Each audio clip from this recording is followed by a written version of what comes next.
Yowdy, yecking, yellow, H2Os, Roller Bros, and Olivers alike. I'm your guide, Q. What? My name is not Q. Hello, I'm your guide, Q. And welcome back to some dating hell stories, some terrible dates, some bad things that happen when you decide you want to get, have some romantic fulfillment in your life, and this is what happens to you. One, I just wanted to say thank you guys so much for all the kind words you said on my last little update video I made. They meant a lot to me, and it felt really good to hear all those things from you guys. It's too sweet, too kind. But anyway, let's get into these stories. Babadoogie. First story. Dude read me a harassment report, that super bad form of harassment that starts with an S that YouTube won't allow me to say, filed against him on our first date. I met this dude on Hinge. He seemed nice enough, so I decided to meet up with him and see where it went. He was attractive, but the minute he opened his mouth, it just started going downhill. He started by telling me how his family is in and out of prison for drugs and his mom and dad want nothing to do with him.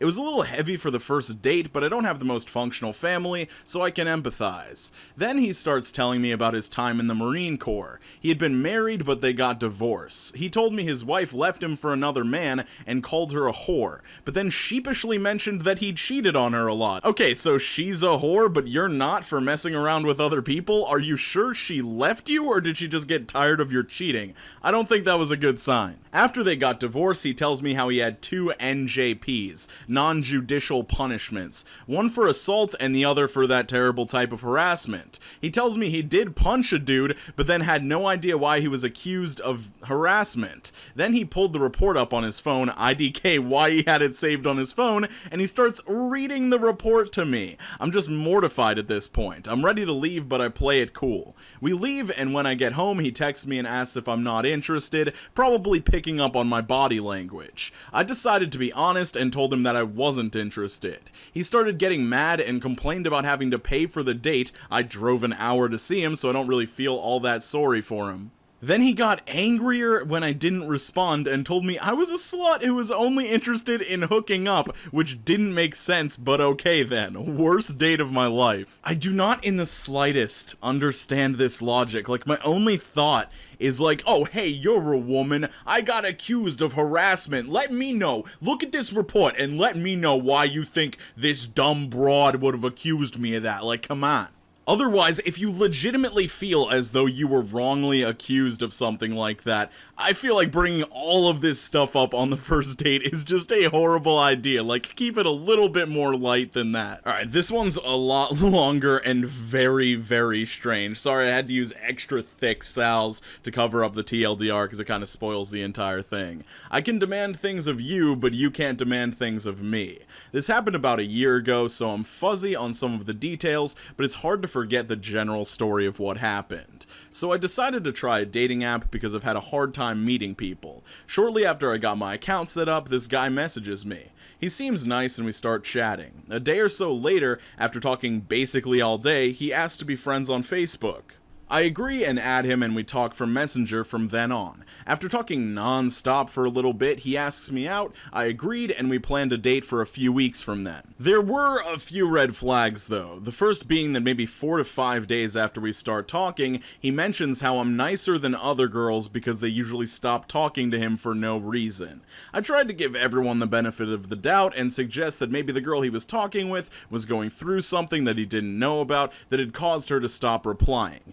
Everything I suggested, he shot down. It was because they judged him before they got to know him. He hadn't been anything but nice to me, so I kept talking to him, though this did cause me to be a little more cautious. I have a general rule of thumb that is, if you think everyone else is the problem, you might be the problem. You might at least want to self-reflect. So that is a huge red flag in my book. Let's continue. The second red flag was when we were talking late into the night one night. He asked me to send him a voice message so he could hear my voice. It's not as weird as it sounds. My voice sounds different than most people. I said that I didn't want to as it was too late. He kept asking and I kept declining.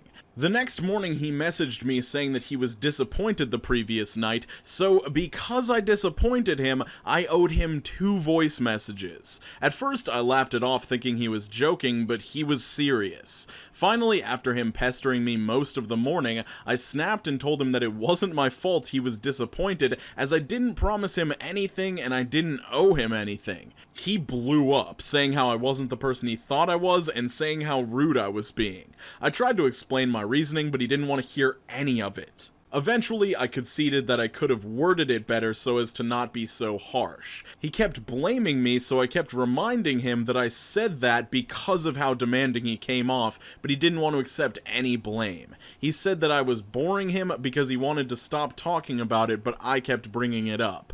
I should have stopped talking to him then, but when I went to work and vented to my coworkers, they took his side, so I figured maybe I did overreact. I'm sorry, but I have to pause again and say I really disagree with your coworkers on this one. I mean, come on. He keeps asking for you to send this voice message after you've already said you can't, and then says, I'm so disappointed that you couldn't send that in the morning. Like, that is so weird. And it wouldn't be weird if it was like a little teasy, flirtatious thing, like, oh, I really wish I could have heard your voice. I bet it sounds cute or something. I don't know how to flirt with people, but like, don't do this. This makes you seem like a complete weirdo when you freak out over something so petty. The next red flag came the next day. We put that argument behind us and we're talking about our upcoming date. We had planned to go out to eat. Oh, and at first he wanted me to meet him at his dorm room, but I declined, saying that I wanted to meet him somewhere public. He said I was silly, but agreed. Keep in mind, this is the first time they ever met up. They haven't met up before this whole situation. I had told him that I wasn't feeling good, and if I was still feeling this way on our date, a restaurant might not be the best place. I said I had no problem still meeting at a restaurant, but I probably wouldn't eat. Somehow this led to us talking about what we would like in this relationship. He said he wanted something from me, I can't remember what. I stated that it would be nice to have him message me first every once in a while, as this whole time I'd been messaging him first. He again blew up, sending me a 5-page text about how I can't control him because we aren't even dating yet. This is where I was done. We hadn't even met and we had 2 arguments in as many days. Obviously, we weren't compatible. I told him to forget the date and he again blew up on my phone calling me a bunch of names. I tried to be civil and eventually told him to stop messaging me. He refused and said he wanted me to know how much I'd hurt him. I ended up blocking him. I thought that was the end of it, but a few months later I got a random Facebook message from a friend from high school. We hadn't talked since high school, so I was a little confused until I saw his message. Apparently some guy had been messaging him multiple times, asking him to contact me because he needed to speak with me. He was messaging me to know if I knew this person and if I was comfortable talking with him. I asked who the guy was and he described him to where I was pretty sure this was the guy. I assume he saw that I like a lot of this friend's posts and figured he'd know how to contact me. I told my friend to ignore him and then told him why I didn't want to speak with this guy. He said he'd block the guy and that was the last I've heard from him, thankfully. All of this before we'd even met in person. Whew. Honestly, this is like a crash course on how not to interact with somebody before your first date. So you've got the weird every girl sucks that I've ever talked to, like that's a terrible start. Then you've got him freaking out about, oh, she won't send me a voice message, I need to make a giant deal out of this. And then ultimately, they start talking about the things they want in a relationship, and he blows up over a hypothetical. Like, I think everybody likes receiving a text first from the person they're dating, or even the person they're, like, talking to every once in a while. Like, it feels good. I think we've solved the grand mystery as to why this guy chases girls away. Like, it's not them, dude, it's you. If I had to give some advice to people, like, preparing for a first date and talking to someone before you go on a first date, keep it light. Don't be super argumentative with somebody unless you're in a conversation about something that morally means a lot to you. Like, this is the stupidest stuff to blow up over, and oh my god. Hey, I've got a few announcements to make. First of all, I do want to post more stuff on my gaming channel. Luckily, I just got a capture card so I can capture stuff off of like my Xbox One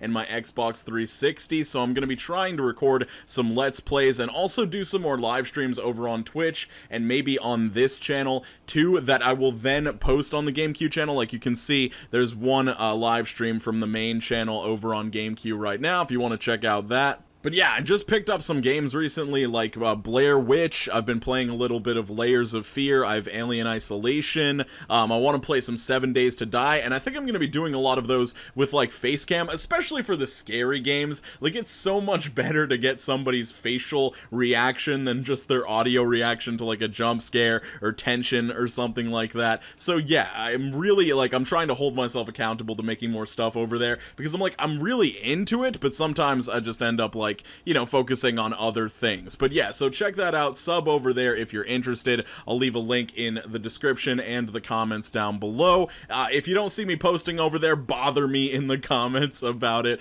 Skate on to the best of your abilities, guys. Make sure you're drinking more water. I like you a lot, and I'll see you very soon.